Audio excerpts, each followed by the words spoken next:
When it comes to the Second Amendment, the NRA focuses on the national level. We focus on city and county level. But what about the in-between at the state level? Next is Sam Paredes from Gun Owners of California. All right, but first, you have legal matters that involve, or if you have legal matters that involve firearms, then you need to call California firearms lawyer, John Dillon.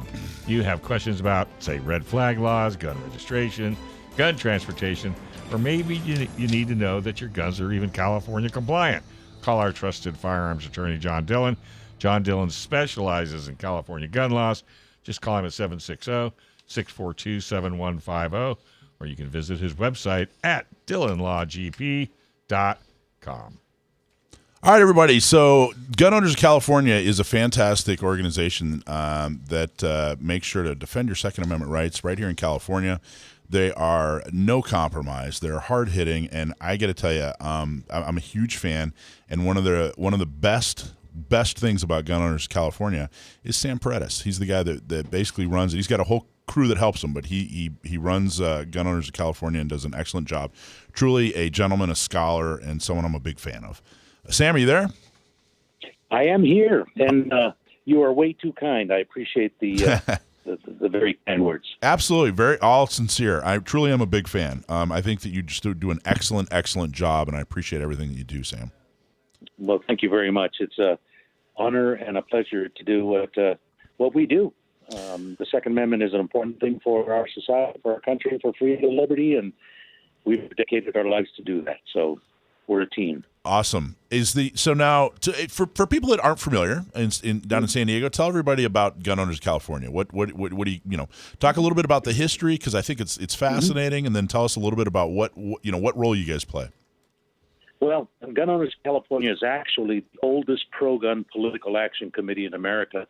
In 1975, when political action committees were invented by Congress and the California State Legislature, Senator H.L. Richardson, who served the legislature in California as a senator for 22 years, he was on the board of directors of the National Rifle Association, and he went to the board and said, "Hey, guys, they're trying to ban handguns in California. I'm going to start one of these new pacts, and I just want to let you know." And they said, "Oh, go ahead and do it."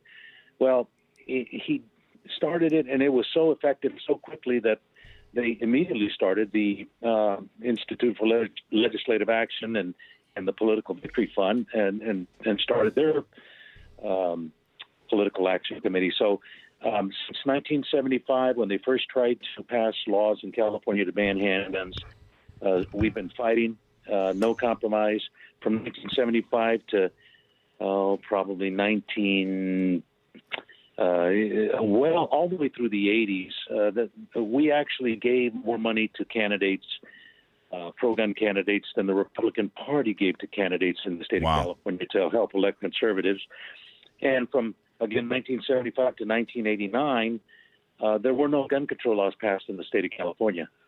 We were able to defeat them just by the mere threat of us challenging elected officials at the ballot box, and of course everybody knows 1989 with then Governor George Duke Machen and the passage of the assault weapons ban. They kind of broke the dam, and also at that time the state legislature changed the way that political action committees could participate in the political arena, and where in the past gun owners' money might have provided half of the budget that some candidates needed for election, we were limited to $4,000 at the time, $4,100, and now it's close to $5,000 that we can give to any one candidate, which isn't enough money to pay for half of a district-wide mailer in the Assembly or the Senate. So they worked very hard to defeat us. We have some pretty our trophy board is pretty impressive. At one time, the dean of the legislature, Senator Al Rada, who was a radical Democrat, had served for forever.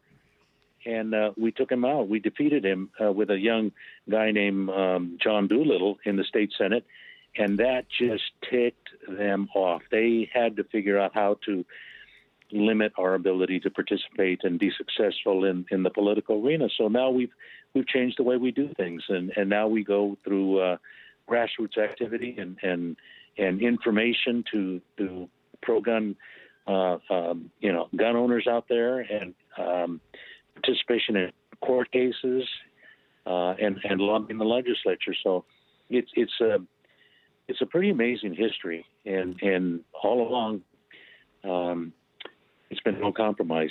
We are a committee against gun control and for crime control, and those are two vastly different things, and that's kind of our motto. Well, and I can't tell you the feedback I get from people, elected officials who serve in Sacramento, on how much respect they have for you personally, Sam, and the work that Gun Owners of California does is amazing. I mean, I really, truly, we're kind of a Johnny-come-lately organization, the San Diego County Gun Owners, right? We just started, and we're doing our very best, and I feel like we're doing an okay job.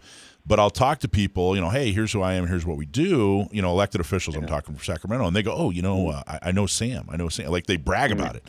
I know Sam, and we did this together, and we did that together, and a lot of respect for Gun Owners of California from friend and foe in Sacramento. And that's earned, man. That's not given. Well, first of all, what San Diego County Gun Owners is doing is following the roadmap that Senator Richardson laid out for any group to be successful, whether it's gun-related or anything else. And you folks, kudos to you. And there are some people that are afraid of new groups being involved and concerned about it. And I always counsel them, hey, you need to relax. Anybody who is successful at doing something is not slicing the pie into thinner slices. They are actually growing the pie. And as long as you continue to do what you do well and continue to grow under your dynamic, that's a beautiful thing. Don't worry about other organizations and people who have got it, the motivation to organize, to fund, and to be involved in the political arena. Be encouraging, and that's just the attitude that we've always had. So we don't view anybody in the arena as a competitor unless they choose to be very negative towards what we do, in which case we just roundly ignore them and just do our thing. As long as you stay on the no compromise narrow ridge and never step off that path, you never have to worry about it. What people have said, what you've said, it's always on that no compromise path, and that's where we operate. So, I appreciate just being able to talk with you guys and encourage you to continue doing what you're doing and not view anybody as competition and just continue to spread the word. There are so many millions of gun owners in California, and we are just scratching the surface and communicating with them. So, well, those aren't just more power to everybody. Thank you. And those aren't just words, Sam. Man, without you guys, we would not exist. You guys were enormously supportive, and I'm very, very appreciative. And you guys, I can't tell you how much I appreciate how much you guys do. Now, you personally, Sam, how did you get into gun? Well, why is the Second Amendment important to you, Sam? Not just what you do for a living, but how did you get into it? Yeah, it was definitely a God thing. I was a kid who grew up in East Los Angeles, and most of the kids that grow out of there come with a left-leaning perspective. I did not. I was blessed with a mother and father who, as immigrants, as green card holders, were supportive of Governor Ronald Reagan, and they didn't like taxes, they didn't like government intrusion, and they taught us the straight and narrow, and taught us respect and a healthy. They kept us in church and gave us the path to follow. And then I was blessed to go to Pepperdine University for my college education. My choices were USC, UCLA, Loyola, Pepperdine. I walked on that campus and said, this is where I'm going. It was the best decision of my life because that's where I met my future wife, Lori Richardson, who just happened to be daughter of Senator H.L. Richardson. And Senator Richardson shaped my life more than anybody. And he and Barbara Richardson, my mother-in-law, future mother-in-law, really guided and challenged me to think critically about my political perspectives and why I believe what I believe. And it was easy. After working as a campaign manager with my wife Lori in 1980 in Monterey County for a guy, Merrick Seastrand, who was running for state senate, we lost the county by 700 votes. Senator Richardson invited me to come to Sacramento and be a field rep for gun owners at the end of 1980, and except for a couple of stints with a couple of governors and running a rifle manufacturing company, I had been an employee or a member of the board of directors since 1980 at Gun Owners of California. And I'm telling you, when you understand that defense of the Second Amendment is not about saving guns, it's about saving lives. It's about saving freedom and liberty. You know, for every time that we are successful in fighting back a gun control measure, we know that we are saving lives, because there are only about 12 to 15, 16,000 people that are murdered with guns by a criminal every year.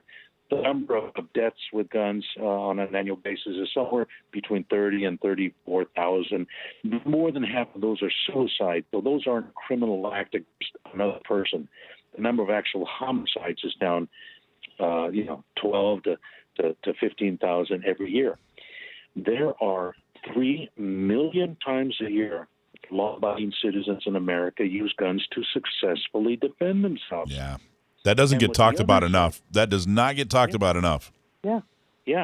If the other side were successful in taking guns away of those from those 3 million people, how many of those people would be victims instead of survivors?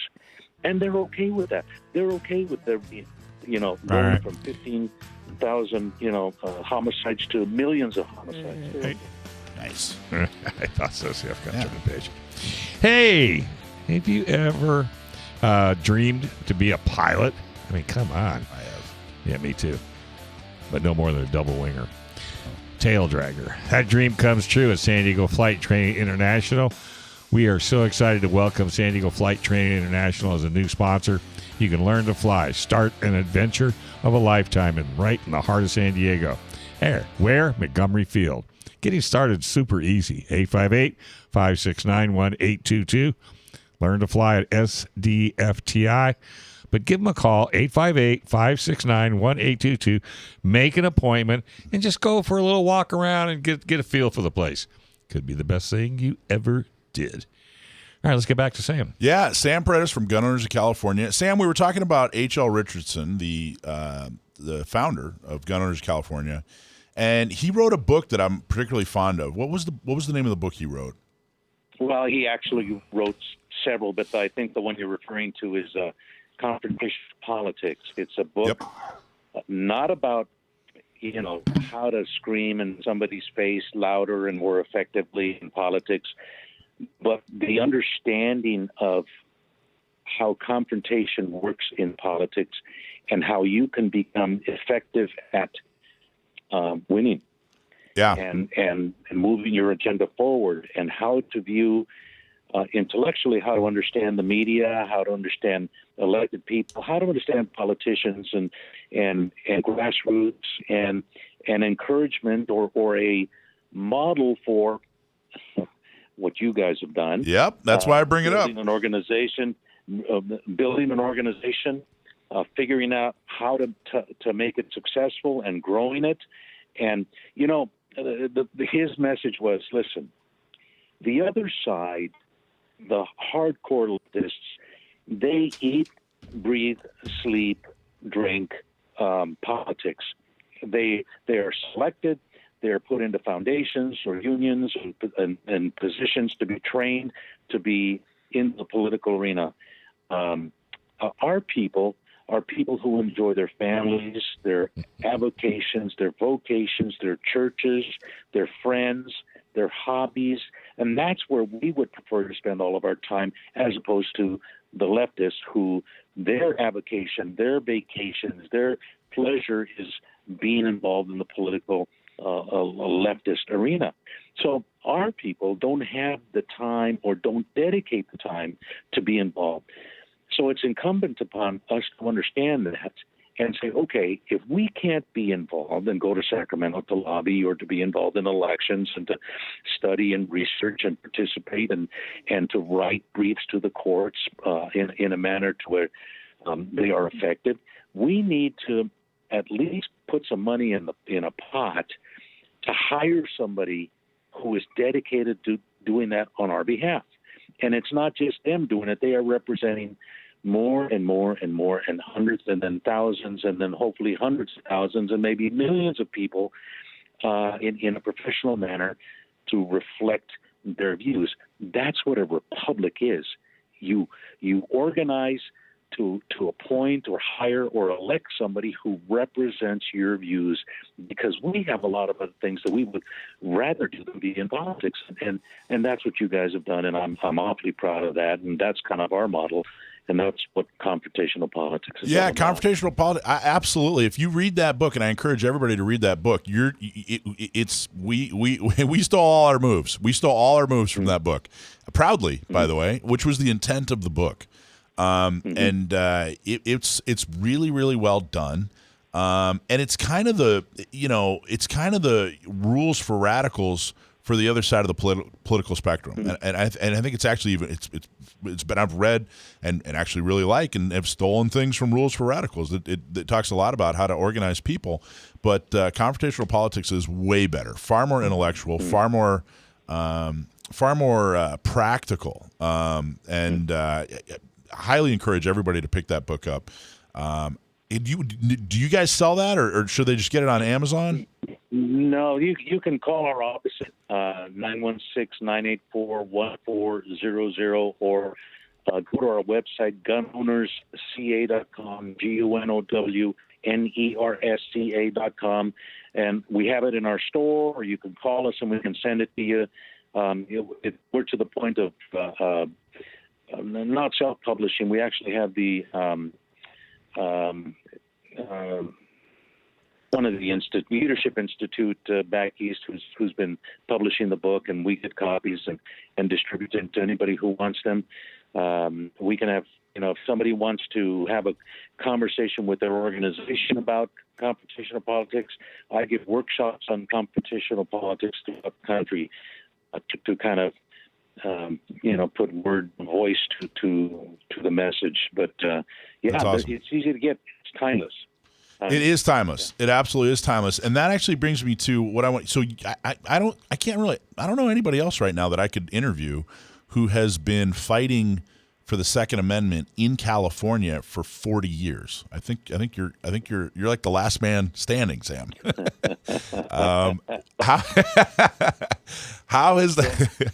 I don't know if that was flattering. It was meant to be. I was thinking about that. It was totally accepted. It's very, very humbling and flattering. Good. I think and realistic. Well, no, I don't think anybody else is tough enough to stay in the arena for 40 years. So that's really what I was trying to get to. But how have things changed in those 40 years, and specifically, how have things changed in like the last 10 or 15 years when it comes to activism and the Second Amendment in California?